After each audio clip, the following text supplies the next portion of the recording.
podcast is powered by Hype Girl. Hype Girl was born out of our passion and love for inspiring amazing women just like you. There is no superpower quite like being a woman, so we have made it our mission to create spaces, events, and tables where there is always room for one more, and all are always welcome. Come find out more about it at hypegirl.us. This is how much I love you. We were running low on the nectar, so I had iced tea to leave enough nectar for you because I knew Mike was going to Costco to get more. That's how much I love you. I mean, I don't think I could say anything else more than that to express my feelings for you. I feel loved. You should feel loved. I saved the literal last drop of nectar for you. you and sacrificed it. Is there a song? I feel like there's a song. I'd like to teach the world to sing in perfect harmony. I'd like to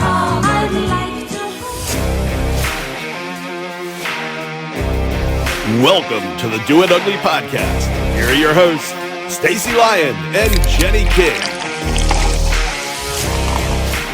Hey ladies, we are so glad that you are here with us today. We have an amazing topic for you. Yes, we do. I'm really excited about today's topic.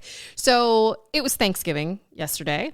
Indeed. Right? Everybody had a great Thanksgiving. Hopefully you got a little extra turkey, a little gravy, all the good trimmings. Absolutely. Second helpings of pie, unfortunately. Right? Wow. All the good stuff. Yeah. But outside of Thanksgiving being such an amazing time to be with family and friends, there was something pretty cool that happened yesterday. And it really sparked this thought for me that I'm like, we should talk about this because we just did the Mean Girls episode. Okay, tell me. Right? Tell me. So, during Thanksgiving, they always have the performances in the midst of football games, right? Football's big on Thanksgiving.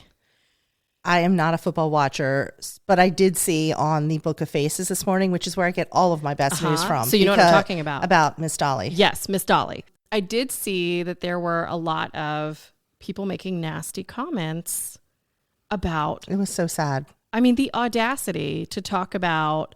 If I looked like that at 40, let alone, what is she, 78? I don't even know, but she's a national treasure and she looks amazing. Yeah. So it was killing me. And I was like, we just did the Mean Girls episode. And so I thought it would be relevant to talk about Dolly and why we just can't wrap our brains around celebrating women who are doing incredible things. And I know it's because, people who criticize you are never going to be the ones doing more than you, but it just killed me. And so I thought that would be a great topic for us today. Absolutely. Sorry. I need another crutch word. My husband is going to kill me for saying absolutely. But I agree with you, and it is worthy of an absolutely. Because even when you're Dolly Parton, you have to take a moment off in the wings of the stage when you are rocking a Dallas Cowboys cheerleader outfit to just even have a moment like, okay, what am I doing? No, I've got this. I can do this. And then you go out there and you kill it, right? Yeah. But I would just think that anybody that would do that, no matter your age, no matter your body shape or type, would have to have a little moment of, can I do this? And then you have that faith over fear moment and you go out there and you rock it and you kill it. And then to have people on the internet talking about you that way, it's just disgusting to me, quite honestly. It was gross. And I feel like we're seeing it a lot right now, especially Taylor Swift is in the media a lot. And I'm a newly converted Swiftie. I love my Swiftie. Love her. I was never a big fan, but this year I was hardcore converted thanks to my daughter. But same thing. So she is someone who, much like Dolly, has written an incredible library of music, shared it with the world, is authentically kind to everyone. I mean, there's a lot of parallels between the two of them. They're Southern women from Tennessee. That's true. I never thought of that. Yeah. You're right. So kind to everyone they meet. They're always advocating for other people and give away so much. I mean, just like Dolly is always giving books to children until they turn a certain age, thousands of dollars being given away all the time. Taylor just recently tipped or bonused all of her truck drivers like an extra 6 figures. Yes. And so you also watch these two women who are incredibly talented in their own rights, both in music, female, monster, like billionaires, probably both of them. I don't know if Dolly's a billionaire, but I know Taylor's a billionaire. But either way, the point that I'm getting to is you see them do all of this and you see that, like Taylor, for example, night after night, this beautiful stage, young energy, girl, killing it. like no matter how she's feeling, she gets out there and commands the attention of 70 to 100,000 people every single night that she's on tour. And Dolly, everywhere she goes, heads turn. But yet you still have people that just can't say, oh my God, well done. She looks freaking fabulous at 70, whatever she is. Right. I wish we could all just remember what it feels like to be someone that is going out on a ledge, trying something new. Anytime you open and share a piece of you, whether it's your heart, your passion with the world, there's always a little trepidation about, will I be accepted? Will I be treated like Dolly was? And I just wish as women, we could all just applaud one another for having the courage and the bravery to share that piece of ourselves with the world. Absolutely. I just stole your word, by the way. You're That's welcome, okay. Mike. I'm happy to share it with you. And I think but I think you're right. And I think the part that kills me most about that is that all women have a double standard on that. Because they will beg and be like, ooh, women shouldn't judge me. Don't look at me like this. You don't know what I'm doing. This is my business. You don't worry about what I'm doing. And you shouldn't talk about me when I do things, but then turn right around and tear somebody else down. And obviously that's not the women that we cohort with, but it happens all the time. And so I don't understand that mentality. How can you on one side constantly be asking people for grace and hope that people accept you, but then in the next breath, like tearing people down that you don't even know? I think I read somewhere that what agitates your demons inside of you about someone else is really your own insecurities and what you don't like in yourself. And so if you're saying, oh, I don't like this about so-and-so, that's really what you don't like about yourself, but you're not ready to take it on. I would say that you're probably 100% correct. But then it begs the question, why don't we then take a moment? Now, I'll never be one to criticize a woman who's doing more than me. I'm going to be like, girl, I am so inspired and you are on fire. But it does beg the question, if that's the case, if it's our own insecurities that make us sometimes have those kind of thoughts or behave that way, why we don't take a pause and say, like, have that self-actualization moment where we say, you know what, I had that thought, but it's not really about her because she's clearly amazing.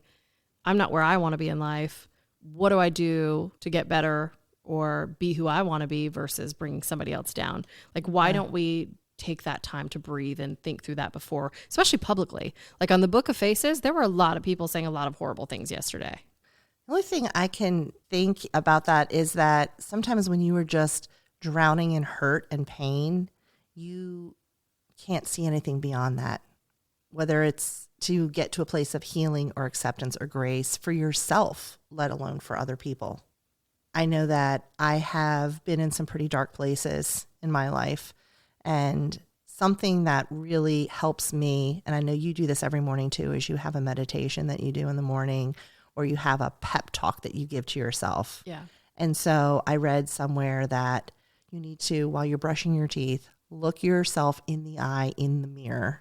And you need to repeat, I love you, I love you, I love you, to yourself at least 10 times while you're brushing your teeth. Yeah. Put the toothbrush in your left hand because it's going to change the connectivity in your brain, and you're going to hear those words and accept them in a different way when most people in the world are right-handed, right? So when you change to use the other lobe of your brain, you're going to receive those messages. I know this might make me sound a little like hippy-dippy, but I promise you it works. And the more that you learn to love and accept yourself, the easier that becomes to do for others. But if you don't love yourself, you can't love the world. You can't love others. That's true. But how much, I don't even want to say grace. Grace is not the right word. But how much space are we giving people to use hurt people as a crutch? You know what I mean? Like there is so much behavior that is excused by hurt people. Like at some point, you just have to put your big girl and big boy pants on and say, okay, yeah, I've been through some stuff. My life hurt, my heart hurt, whatever, but still not use that as an excuse to be shitty to other humans. And so when I look at some of the people that were commenting on Facebook yesterday, I mean, some of those people are, and truly you never know what's going on behind somebody's closed doors, but everybody can't be miserable all the time, right? So there were people on there who were living. There are some. No, but I'm just saying, like the majority of people aren't miserable all the time, right? So there were people who literally like less than an hour before posted all their great photos, and those may be very unhappy people. They're letting jealousy, the green monster, come out. I'm like, how are you presenting this happy and then you're presenting this nasty? Now I get it. I like way back when, before I became this positive version of myself, I was a fairly nasty human in my thoughts and comments. I mean, if you go back to my Facebook, like 2012, there were some things that I said that weren't nasty about other people, but you could just tell that I was in a negative headspace. And so I get that. But for people who are generally not in a negative headspace, there were some that really surprised me, and I was really disappointed. I want to say absolutely right now. You can say it as much as you absolutely. I think a lot of it is jealousy, and a lot of it is, gosh, I wish I had the strength, the bravery, the goal, whatever, to do something like that, but I could never. I feel like women almost resent other women that are out there living their truth, just letting it hang out. I don't know what you would call what Dolly did, because she's amazing, and I feel like she could conquer anything that she attempted at this point in her career. I think that's why we wanted to create this community for you and I at Hype Girl, was because we wanted to be able to create a place where women could have a safe place to come and to be better. And if they have those thoughts, we can love them up real good. We can help them with whatever's going on in their head. And that way they want to be better and to lift other women up, but also in a loving way. So you could kind of call them out on their shit, right? So you could say, hey, this isn't like you. Are you having a bad day? Yeah. What's going on? Yeah. What do you need? How can I help you? Yeah. And I look at Dolly, and I think if you go back to some of her earlier interviews, there's a really famous one. It rolls around on TikTok and the Insta every so often, but it's a person interviewing her about who she wanted to be, like what she wanted to look like. And she talks about, I think, was it Barbara Walters? I can't remember. We'll have to go back and find the interview, but they're interviewing her, and they're like, why are you so like loud in your clothing and your hair? I'm sure I'm misquoting it, but something to that effect. That's the gist, yeah. And she says something to the effect of like, she was gaudy and trashy, but that's who I wanted to be. And when I think of Miss Dolly, like, she's one of the most lovely and elegant women that...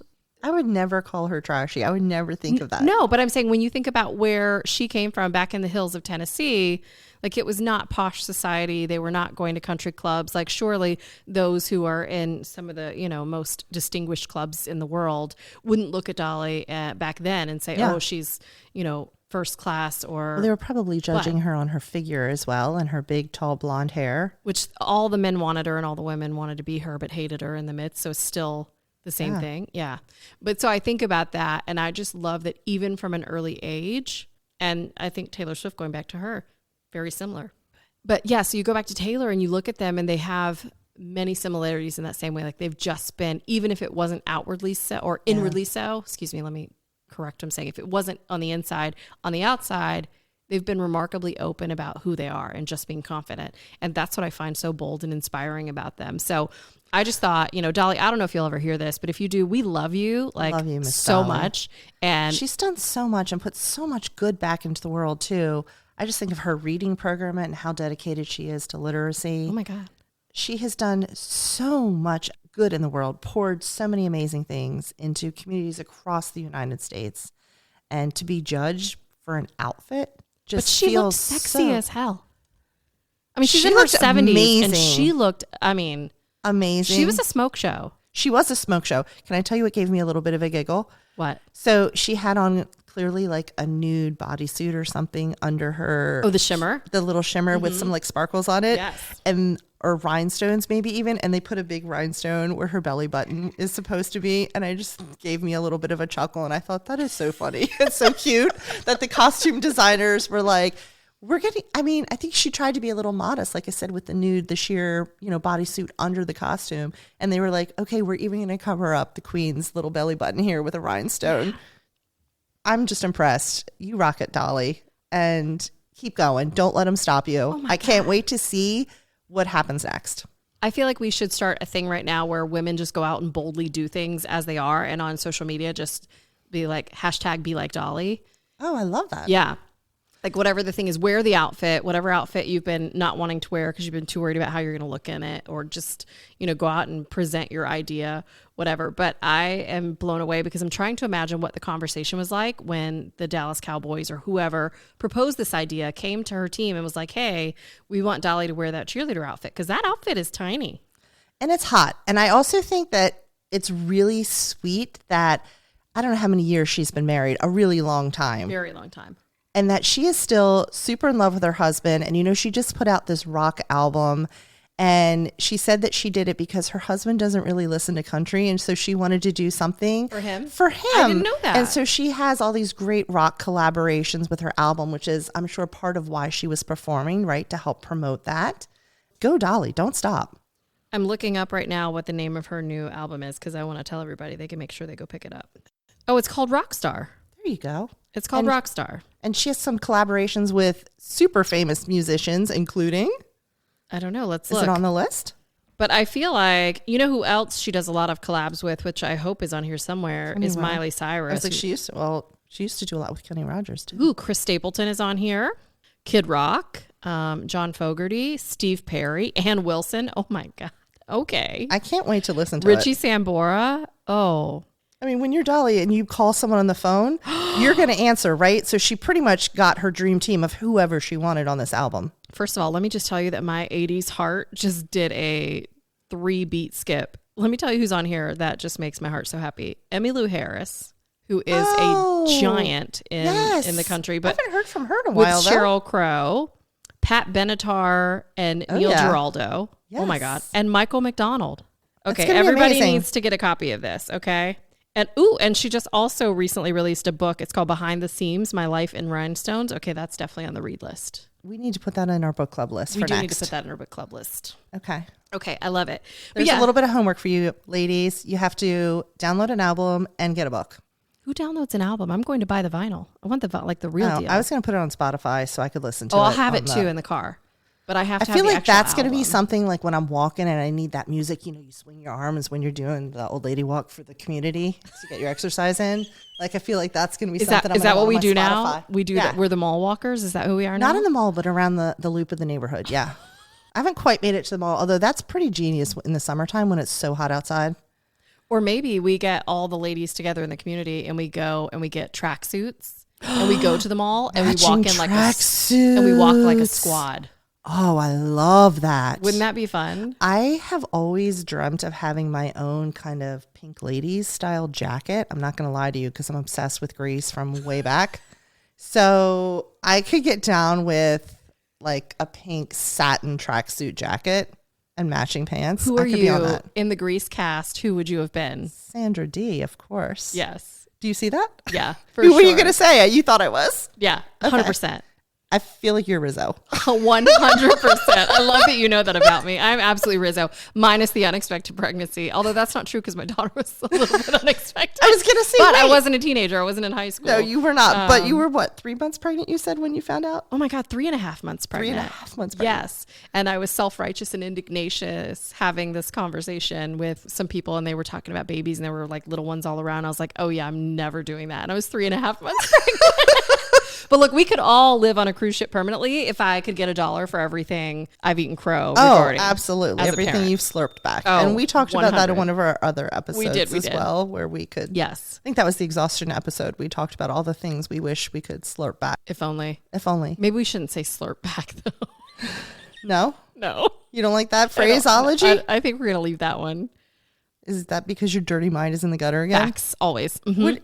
But so the purpose of today's episode, and ladies, thank you for hanging with us in our crazy. We love you more than you know. But the purpose of this was really just, I wanted to celebrate a woman who just blows my mind all the time. My daughter is obsessed with Dolly too. She loves her.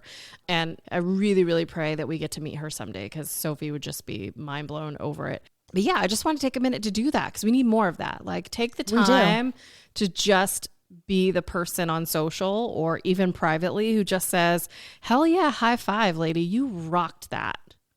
I would love to be surrounded by women that constantly high five and cheer and hype one another up. That is my dream. And there's no reason it can't be that way. We're working on it. We are working working on really it. hard on it. We are working on it. My greatest wish in life. That's the legacy that I want to leave, is that I was able to be a part of a tribe of women. And that's how they act every time they leave the house. I love it. Okay, so I don't know that we've done this every episode, but we certainly like to do it every so often. We like to do a rapid fire question round. So I thought today we would do a Thanksgiving rapid fire. Just go with it. Okay, turkey or ham? Ham. Mashed potatoes or sweet potatoes? Sweet potatoes. Sweet potato pie or like a chocolate pie? Chocolate pie. Are you going to answer any of these?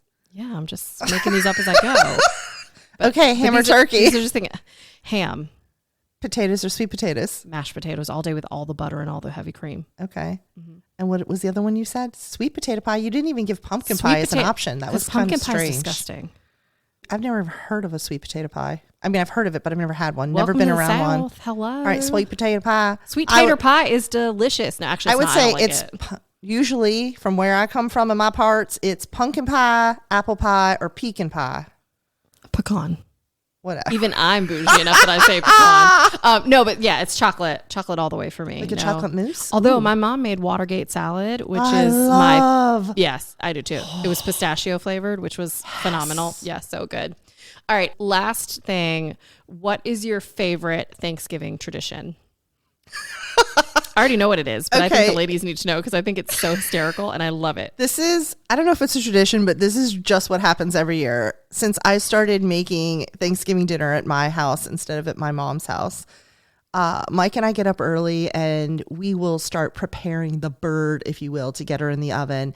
And then my mom shows up a few hours later and we make all the sides and do all that part together. So every year we go into the turkey and we're like, pull out, the pieces from the inside, the directions, the gravy packet. And then I'm always like, okay, I know there's a giblets packet around here somewhere. Where is it? And we will search the bird and we will swear this is the year they just didn't put it in. They just forgot. And we're like, okay. And we finish preparing the turkey. We put it in the bag. It goes in the oven. And then my mom will come a couple of hours later and I'm like, Mom, there was no giblet packet this year. And she's like, Stacy, of course there is. Did you look in the other end? I'm like, of course I looked at the other end. There's nothing there. And she's like, pull it out of the oven. So we pull it out of the oven, open up the bag, and sure as shooting, there's the bag of giblets. It's like she is a magician. She just pulls them out of nowhere. What is a giblet? Not entirely sure, but it's the other pack of the parts that they put in there. Okay. This is me so disgusting. It's like the liver, the heart, I don't know. Oh, so it's not like, okay. I was thinking it's not the edible stuff, but it's the stuff that she boils in a pot of water and then we'll cut it up for the dogs. And when I was little, my grandmother used to like mince them up and put them in the stuffing. And so we would never eat the stuffing as kids. And so now I always have to ask my mom, is the stuffing safe? But this is also how the tradition started with the turkey, that I would go and get the turkey from her when it was frozen. I would bring it up here, de-thawed, and start in the oven because then she wouldn't have the giblet packet to put in the stuffing when she made the stuffing. Okay. Anyway, I made a post on the Book of Faces about that. So I'm assuming this is why you asked me the question. That's but not every what I was year, thinking you were going to say at all, actually. Oh, so that has become our family tradition of playing a round of where's the giblets this year? Oh, I know what you're going to say. Okay. And then so finally when all the food is prepared and we sit around the table, our tradition is that everyone wears a turkey hat. Yes. Is that where I was going? Is that where you thought I was going? Yeah. But thank you for the finding the giblet story. That was very good. And I'm so sorry, Mike. Feel free to cut out the giblet story. No, you can't cut out the giblet story because I'm very much enjoying the visual. What is your... Whoa. But I also need to tell you, amazing lady listeners, that the turkey hats are not paper turkey hats. Like, I need you to understand they are big, like cloth, fabric turkey with legs, like bone legs that are white and stick out. I mean, they're so adorable. Absolutely. Everyone is welcome at my Thanksgiving table. The only rule is you have to wear the hat. I love that so much. And I have, 20 hats or something. So I love it. No matter how many people are around our table, there's hats for everyone. Yes, I love that. We don't have any real traditions other than just getting together. I mean, my mom's always been the one who cooks. I was just to say, is that because you don't cook, Jenny? You cannot pick up dinner through a drive-thru? My mom has always been, it's her love language to prepare the whole meal. So for her, she cooks. We come and my sister and I did dishes yesterday. Like after it was done, we cleaned up. No, it's just for me, the tradition is talking about what we're grateful for and just saying a great prayer and giving God praise and glory and thanks for all his goodness and the blessings that we're so undeserving of so many days. But yeah, no, it was good. We had a good time. Absolutely. Yes. It's just about who you're with, right? Whether it's family, friends, just being with someone to celebrate it, what you're grateful for. No, but I saw the coolest thing yesterday and I told my mom and family this. I did not know that in New York City, they do a Thanksgiving meal on the subway, like in the trains. in cars, they set up tables and they have food, and there are people who are able to have a Thanksgiving meal. And I don't know if strangers do this. I don't know if it's set up by the Subway staff, but I saw TikToks and people were like doing videos of people eating a plate, and they were fellowshipping. And yeah, it was very cool. I was really like, my heart was so full to know, because there's some homeless individuals, people come together that don't even know one another. Yeah, but I'm just saying, how many people that weren't going to get a meal got a meal because they were on the train? Like, that just makes my heart so happy.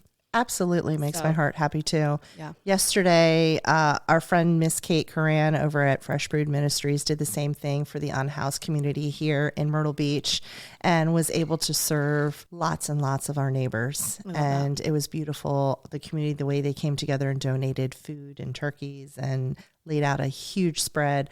Then they also donated shoes and jackets and blankets and socks. I love that. And so it wasn't also just about that one meal, but then they packed up, canned goods and food and things for them to take with them.